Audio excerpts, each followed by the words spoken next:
एक खूबसूरत college student अपनी पहली मोहब्बत के साथ रिश्ते में आने के बाद अचानक प्रेग्नेंट हो जाती है। किसे पता था कि ये बात जानकर वो लड़का उसे बड़ी बेदर्दी से छोड़ देगा। लेकिन इससे भी ज्यादा क्रूर बात तो ये थी कि उसके पादरी पिता अपनी बेटी को अपने नाम पर कलंक लगाने की इजाजत कभी नहीं दे सकते थे। इसलिए परिवार की इज्जत बचाने के लिए उन्होंने उसकी शादी एक गांव के किसान से करवा दी। पहली मुलाकात में ही जॉन एना की खूबसूरती पर फिदा हो गया। वो इतना सीधा साधा था कि घबराहट के मारे एना की आंखों में भी नहीं देख पा रहा था और एना भी अजीब स्थिति में थी। जब एना को पता चला कि जॉन को उसकी प्रेगनेंसी के बारे में पता है और फिर भी वो उससे शादी करना चाहता है तो एना थोड़ी परेशान हो गई। उसी दोपहर उन्होंने जॉन के परिवार वालों की मौजूदगी में जल्दबाजी में एक बहुत ही साधारण सी शादी कर ली। इतनी जल्दी में कि जॉन शादी की अंगूठी तक नहीं ला पाया। लेकिन एना को अंगूठी की कोई परवाह नहीं थी, क्योंकि ये शादी तो बस अपने पिता के फैसले को मानने का एक तरीका भर था। लेकिन एना ने सपने में भी नहीं सोचा था कि उसके सामने खड़ा ये सीधा साधा आदमी उसकी जिंदगी पूरी तरह से बदल देगा। छोटी सी शादी खत्म होने के बाद वो दोनों गाड़ी से घर की तरफ निकल पड़े। बहुत दूर चलने के बाद एना को एहसास हुआ कि जॉन का घर काफी दूर है और उनके इकलौते पड़ोसी 8 मील दूर रहने वाली उसकी बहन का परिवार है। एना घबराते हुए कार से उतरी और हैरानी से चारों तरफ देखने लगी। लग रहा था जैसे यहाँ से भागना बिल्कुल भी आसान नहीं है। जॉन ने एक जेंटलमैन की तरह उसके लिए दरवाजा खोला। भले ही ये एक बहुत ही साधारण सी बात थी, लेकिन इसने एना के मन में और भी उलझने पैदा कर दी। यहाँ की हर चीज उसे बहुत अजीब लग रही थी। क्या उसे सच में अपनी बची हुई पूरी जिंदगी यही गुजारनी पड़ेगी? एना को कोई परेशानी न हो इसके लिए जॉन खास तौर पर एक नया फ्रिज लाया और ख्याल रखते हुए गीजर भी लगवा दिया। और उसने घर का सबसे बड़ा कमरा भी एना को दे दिया और खुद बगल के एक छोटे से कमरे में रहने लगा। जॉन की इस छोटी छोटी परवाह को देखकर एना के दिल में उसके लिए थोड़ी इज्जत पैदा हो गई। शायद ये आदमी वैसा नहीं है जैसा उसने सोचा था, बल्कि वो अंदर से बहुत ही कोमल और सुलझा हुआ इंसान है। लेकिन जल्द ही उसे अपने फैसले पर पछतावा होने लगा। रात को खाना खाते वक्त दोनों के बीच का फर्क साफ नजर आने लगा। एना आर्कियोलॉजी में पोस्ट ग्रेजुएट थी। उसकी समझ और पढ़ाई लिखाई जॉन से कहीं ज्यादा थी, जबकि जॉन को सिर्फ इतना ही पता था कि आलू कैसे उगाए जाते हैं। दुनिया और जिंदगी को लेकर उसकी समझ बहुत ही सीमित थी। दोनों एक साथ तो थे, लेकिन उनके बीच एक ऐसी गहरी खाई थी जिसे भरना नामुमकिन लग रहा था। एना ने बताया कि उसने पहले कभी खाना नहीं बनाया है, लेकिन अगर उसे कोई रेसिपी बुक मिल जाए तो वो आसानी से बना लेगी। आखिर वो एक पोस्ट ग्रेजुएट है। जॉन ने कुछ नहीं कहा, बस चुपचाप उठा और जूठे बर्तन उठाने लगा। उसका ये शांत स्वभाव एना को थोड़ा अजीब लगा। तभी एना ने अपने दिल में चल रहा एक सवाल उससे पूछ लिया कि तुम ये शादी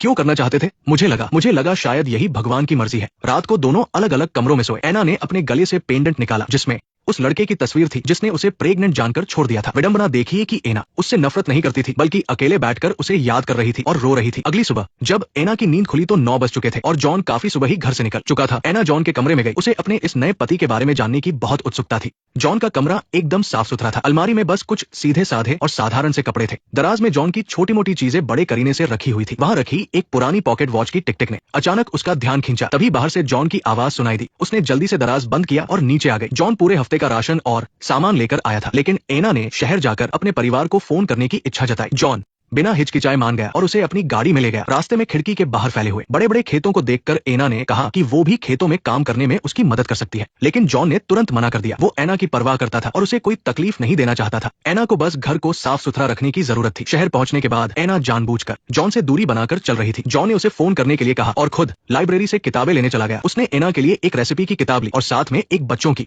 परवरिश से जुड़ी किताब भी ले ली। उसने आर्कियोलॉजी से जुड़ी जानकारी भी मांगी ताकि वो एना के साथ थोड़ी और बातें कर सके। लेकिन उसे ये नहीं पता था कि एना के फोन करने की असली वजह घर पर अपनी तैरियत बताना नहीं था, बल्कि अपनी बहन से अपने एक्स बॉयफ्रेंड के बारे में पूछना था। लेकिन उसे वहां से भी कोई जानकारी नहीं मिली। वापस लौटते समय एना की सहूलियत के लिए ताकि वो आराम से शहर आ जा सके, जॉन ने खुद उसे कार चलाना सिखाना शुरू किया। शुरुआत में घबराहट में एना को एक्सीलरेटर और ब्रेक में भी फर्क समझ नहीं आ रहा था, लेकिन जल्द ही जॉन के प्यार से सिखाने पर एना ने अच्छी तरह गाड़ी चलाना सीख लिया। और ये पहली बार था जब एना के चेहरे पर इतनी बड़ी और प्यारी सी मुस्कान आई थी। उस पल उसे भी इस बात का एहसास हुआ कि जॉन के साथ इस सादगी भरी जिंदगी में भी खुशियां ढूंढने पर मिल सकती है। इसके बाद जॉन उसे एक पारिवारिक दावत में ले गया और वहाँ अपने सभी रिश्तेदारों और दोस्तों से मिलवाया। उसे उम्मीद थी कि एना जल्द ही यहाँ सबके साथ घुल मिल जाएगी, लेकिन एना अभी भी जॉन से झूठ बोल रही थी। वो कह रही थी कि वो अपनी बहन को चिट्ठी भेज रही है, लेकिन असल में वो चिट्ठी उसके एक्स बॉयफ्रेंड के लिए थी। घर लौटने के बाद एना ने खाना बनाना सीखना शुरू किया। वो रसोई में इधर उधर भागते हुए काम कर रही थी। एना को इतनी लगन से खाना बनाते देखकर जॉन के मन में उसके लिए एक अजीब सा प्यार उमड़ने लगा। वो खुद को रोक नहीं पाया और उसे पीछे से गले लगाने के लिए आगे बढ़ा, लेकिन फिर उसे लगा कि कहीं उसकी इस हरकत से एना बुरा न मान जाए, इसलिए वो अपनी उन बेताब भावनाओं को मन में ही दबाए रहा। जब एना ने देखा कि जॉन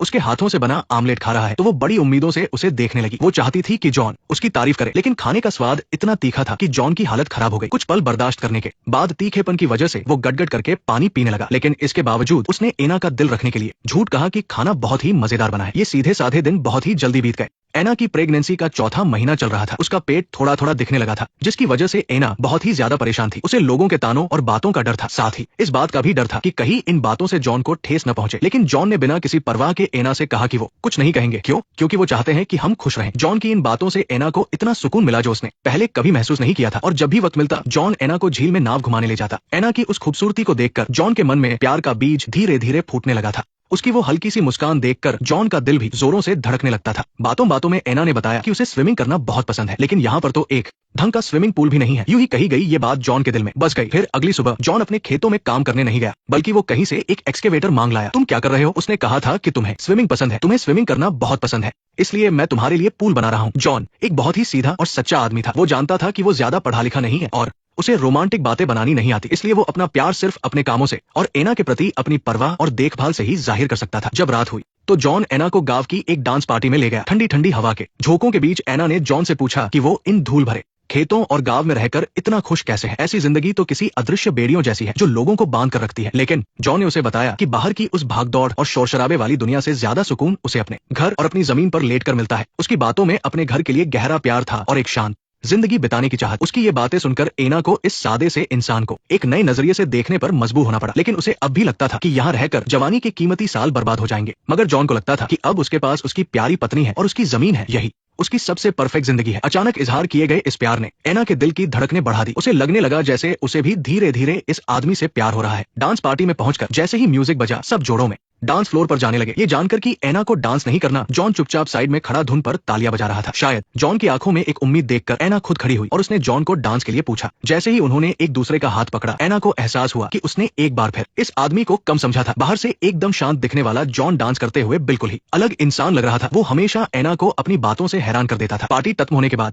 एना सीढ़ियों के पास चुपचाप खड़ी जॉन का इंतजार कर रही थी। जॉन समझ गया था कि ये एक प्यार भरी किस करने का बिल्कुल सही वक्त है। लेकिन जब वो एना के करीब गया तो एना ने घबराकर अपना चेहरा पीछे कर लिया। उसके दिल में अभी भी एक डर और झिझक थी। शायद वो अभी भी एक पत्नी का रिश्ता पूरी तरह निभाने के लिए तैयार नहीं थी। ये प्यार जितना खूबसूरत था, इसे पनपने के लिए अभी और वक्त की जरूरत थी। अगले दिन परिवार के साथ खाने की मेज पर पूरे घर में हंसी मजाक गूंज रहा था। जॉन, जो हमेशा सिर्फ खेती और आलू उगाने की बातें करता था, उसने इस बार हैरानी की बात करते हुए आर्कियोलॉजी को लेकर एक सवाल पूछ लिया। एना तुरंत समझ गई कि जॉन ने ये सब सिर्फ उसकी दिलचस्पी बढ़ाने के लिए किया है और वो खुद में बदलाव ला रहा है। वो जॉन की इस मेहनत और लगन को देखकर अंदर से पिघल गई कि दुनिया में सचमुच इतना ख्याल रखने वाला इंसान भी है। इसलिए जॉन के इस प्यार और इज्जत के बदले एना ने भी उसी के तरीके से उसे समझने और उसका साथ देने का फैसला किया। क्या तुम इस साल बीन्स उगाने वाले हो? अगर तुम्हें लगता है कि हमें उगाने चाहिए तो भले ही वो बड़ी बड़ी बातों से अपना प्यार नहीं जता पाती थी, लेकिन उसने हमेशा अपने काम से प्यार का असली मतलब समझाया था। जब एना ने बातों बातों में स्विमिंग के बारे में अपनी खुशी जाहिर की थी, एना ने चुपचाप एक एक्सकेवेटर उधार लिया और उसके लिए एक खास स्विमिंग पूल बना दिया। जब एना ने आर्कियोलॉजी में अपनी दिलचस्पी दिखाई तो जॉन ने चुपचाप उससे जुड़ी किताबें इकट्ठी करनी शुरू कर दी ताकि उन दोनों के बीच बातचीत के लिए और भी टॉपिक मिल सके। जब एना ने शिकायत की कि फोन करने के लिए शहर जाना बहुत मुश्किल है,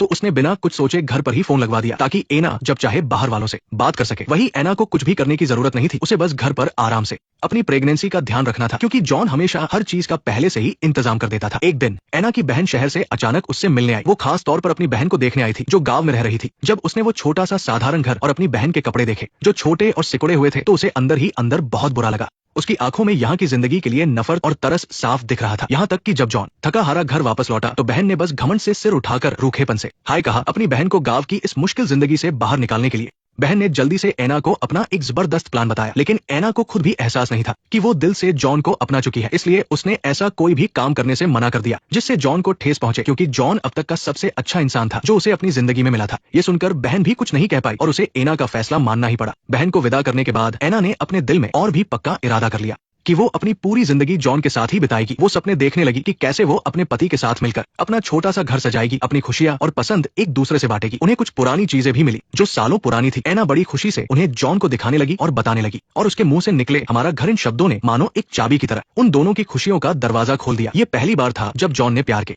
इस प्यारे से एहसास को महसूस किया। वो छोटा सा आंगन चुपचाप समय को बीतते हुए देख रहा था और उनके अनगिनत प्यार भरे और आम पलों का गवाह बन रहा था। प्यार का ये जादू उनकी रोजमर्रा की जिंदगी में धीरे धीरे घुल रहा था, मानो कोई मीठी सी धुन कानों में गूंज रही हो या पुरानी वाइन की तरह जो वक्त के साथ और भी गहरी होती जाती है। उस रात एना ने बड़े प्यार से एक रोमांटिक कैंडल लाइट डिनर तैयार किया और जॉन के घर लौटने का बेसब्री से इंतजार करने लगी। लेकिन जैसे ही जॉन ने घर में कदम रखा वो पहले से कहीं ज्यादा गुस्से में था। जॉन, के इस अचानक आए भयंकर गुस्से ने उस प्यारे और रोमांटिक माहौल को एक पल में खत्म कर दिया। एना बिना कुछ समझे उसे देखती रही जब तक कि जॉन ने एना के एक्स बॉयफ्रेंड का भेजा हुआ वो लेटर नहीं निकाला। तब जाकर एना को सब समझ आया और उसे एक जोरदार झटका लगा, यहाँ तक कि वो खुद भी भूल चुकी थी कि उसने कभी अपने एक्स बॉयफ्रेंड को कोई लेटर लिखा था। जॉन को गुस्से में जाता देखकर एना को एहसास हुआ कि उसने कितनी बड़ी और बेवकूफी भरी गलती की है। जॉन ये बर्दाश्त नहीं कर पाया कि उसके सच्चे प्यार का ऐसा सिला मिलेगा। वो उस रोमांटिक कैंडलाइट डिनर को वहीं छोड़कर पलटकर उस घर से जाने लगा। उसने एना को समझाने का एक भी मौका नहीं दिया। ये पहली बार था जब जॉन एना पर इतना गुस्सा हुआ था और एना भी बहुत अच्छी तरह जानती थी कि उसकी हरकतों ने जॉन को बहुत गहरी चोट पहुंचाई है। इसलिए अगले दिन सुबह सुबह उसने जल्दी से ब्रेकफास्ट तैयार किया। वो सच्चे दिल से जॉन से माफी मांगना चाहती थी, लेकिन अंदर से वो उस लेटर वाली बात भी नहीं छेड़ना चाहती थी। तो उसने बहाने से कुत्ते का नाम ले लिया। मुझे माफ कर दो, मैंने फ्रैंकलिन को घर में ही रखा। मुझे अंदाजा नहीं था कि ये तुम्हारे लिए इतनी परेशानी की बात होगी। मैंने और जानवरों को भी कुत्ते के साथ रख दिया। जॉन ने उसकी इस बात का कोई जवाब नहीं दिया, बल्कि वो धीरे धीरे एना के पास गया और चुपचाप एना की आंखों में देखने लगा। उसकी उन गहरी आंखों में ढेर सारे उलझे हुए जज्बात नजर आ रहे थे। फिर उसने धीरे से एना का चेहरा अपने हाथों में लिया और उसे बड़े ही प्यार से चूम लिया। उस छोटे से पल के लिए मानो पूरी दुनिया ही थम सी गई हो। इस बार एना ने पहले की तरह उसका विरोध नहीं किया, पर उसने पूरा साथ भी नहीं दिया। तभी जॉन ने आंखों में आंसू भरकर एना से एक सवाल पूछा। इस पल एना का दिल अंदर से छलनी हो रहा था। उसे एहसास हुआ कि उसने वाकई उस इंसान को बहुत दर्द दिया है जो उसे अपनी जान से भी ज्यादा प्यार करता है। पछतावा और खुद पर गुस्सा उसके दिल में भर गया था। उसी रात वो जॉन की बहन के घर गई और उसे अपने बीते हुए कल की सारी बातें सच सच बता दी। उसने बहन को उस लेटर के बारे में भी बताया। असल में उसके एक्स बॉयफ्रेंड ने उस लेटर में साफ लिख दिया था कि वो इस बच्चे को नहीं अपनाएगा और ना ही एना की कोई जिम्मेदारी लेगा। हालांकि एना इस वक्त बहुत उदास और टूटी हुई थी, लेकिन जॉन को और दर्द ना सहना पड़े इसके लिए उसने एक पक्का फैसला कर लिया कि वो यहाँ से चली जाएगी। हालांकि बहन को एना की हालत पर तरस आ रहा था, लेकिन उसे अपने भाई की परवाह कहीं ज्यादा थी। इसलिए उसने एना से कहा कि अगर वो जॉन को पूरे दिल से प्यार नहीं कर सकती तो बेहतर है कि ये सब जल्द ही खत्म कर दे। जब रात का अंधेरा फिर से छा गया तो एना को एक डरावना सपना आया। सपने में उसकी नासमझी में की गई पुरानी गलतियां उसे डराने लगी। वो उन यादों में इतनी बुरी तरह फंस गई थी कि बाहर ही नहीं आ पा रही थी। घबराकर उठने के बाद जॉन उसके पास आया और प्यार से उसे संभाला। बस उसकी बातों में पहले जैसी गर्माहट नहीं थी और एना को भी अपनी गलती का गहरा एहसास हो चुका था। वो रोते हुए जॉन से माफी मांगने लगी। उसके हर एक लफ्ज में पछतावा और खुद के लिए नफरत भरी थी। उसने कहा कि जॉन उसकी जिंदगी में आया सबसे अच्छा इंसान है, लेकिन वो खुद को इतनी गिरी हुई समझती थी कि जॉन के सच्चे प्यार के लायक नहीं मानती थी। इसलिए उसने तय किया कि थैंक्सगिविंग के बाद वो यहाँ से हमेशा के लिए चली जाएगी। एना के इस फैसले को सुनकर जॉन बिल्कुल खामोश रहा और उसने एना को रोकने की कोई कोशिश नहीं की। जल्दी ही थैंक्सगिविंग का वो खास दिन आ गया। इस प्यारे और खास मौके पर एना ने डाइनिंग टेबल पर सबके सामने अपनी आखिरी विदाई ली। उसकी आवाज थोड़ी रुंध गई थी और उसकी हर एक बात में सच्चाई झलक रही थी। उसने उस जगह का शुक्रिया अदा किया जहाँ से उसे इतनी सारी खूबसूरत यादें मिली और उन सभी लोगों का जिन्होंने उसे इतने प्यार से अपनाया और बिना किसी स्वार्थ के उसकी देखभाल की। इन कुछ ही महीनों में उसे यहाँ इतना प्यार मिला जितना शायद उसे अपनी पूरी जिंदगी में कभी नहीं मिला था। वो प्यार एक मीठे झरने की तरह था जिसने उसके दिल को सुकून दिया और उसे वो खुशी और शांति दी जो उसने पहले कभी महसूस नहीं की थी। लेकिन आखिरकार वो विदाई की घड़ी आ ही गई। भले ही एना का दिल वहां से जाने को नहीं कर रहा था और वो उदास थी, फिर भी उसने चुपचाप अपना सामान बांध लिया और इस बीच नीचे खड़ा जॉन भी गहरे दर्द और उलझन में था। उसे एना का इस तरह जाना बिल्कुल अच्छा नहीं लग रहा था, पर उसे समझ नहीं आ रहा था कि उसे रोकना चाहिए या नहीं। जब एना फिर से उसके सामने आकर खड़ी हुई तो जॉन का दिल पिघल गया।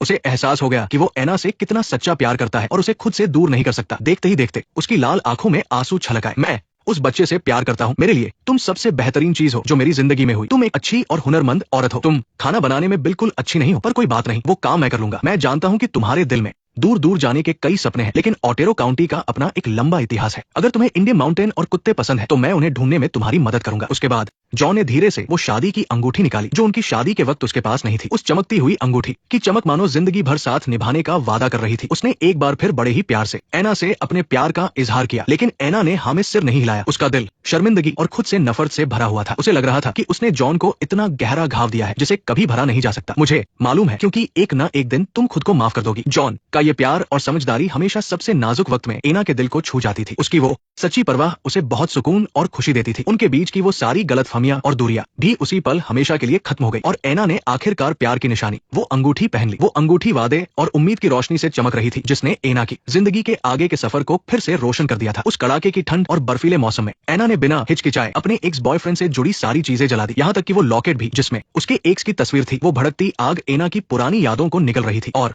उसके दिल में बची आखिरी मोह को भी अपने साथ ले जा रही थी। अब एना अपने अंदर एक ऐसी आजादी महसूस कर रही थी जो उसने पहले कभी नहीं की थी। कुछ ही समय बाद बच्चे का जन्म हुआ। उस नई जिंदगी ने सुबह की पहली किरण की तरह उम्मीदें जगा दी और उस छोटे से घर को खुशियों से भर दिया। जॉन ने उस नन्ही सी जान को बड़े ही प्यार से अपने सीने से लगा लिया और उसे अपने सगे बच्चे की तरह ही प्यार किया। वो धीरे धीरे वो लोरी गाने लगा जो कभी उसके पिता उसके लिए गाते थे। उस लोरी की मीठी धुन उस छोटे से घर में गूंजने लगी और घर के हर कोने में प्यार भर दिया। एना चुपचाप ये सब देखती रही और उसका दिल खुशी और जॉन के लिए एहसान से भर गया। उसे गहराई से एहसास हो गया कि जॉन ही उसकी जिंदगी की सबसे बड़ी खुशनसीबी है और जॉन के आने से ही उसकी दुनिया पूरी और बहुत खूबसूरत हो गई है। सर्दियां बीत गई और बाहर का मौसम आ गया, जहां हर तरफ फिर से हरियाली छा गई। उस छोटे से आंगन में फिर से नई उम्मीदें खिल उठी और वो दोनों भी आखिरकार हाथों में हाथ डाले अपनी खुशहाल जिंदगी की नई शुरुआत की ओर बढ़ चले। तो दोस्तों, इस कहानी को देखने के बाद आपको क्या लगता है कि जॉन एक समझदार और सुलझा हुआ इंसान था या फिर एक सीधा साधा बेवकूफ जिसने अपना नुकसान करवाया? इस सवाल का जवाब अब आप लोग ही कमेंट्स में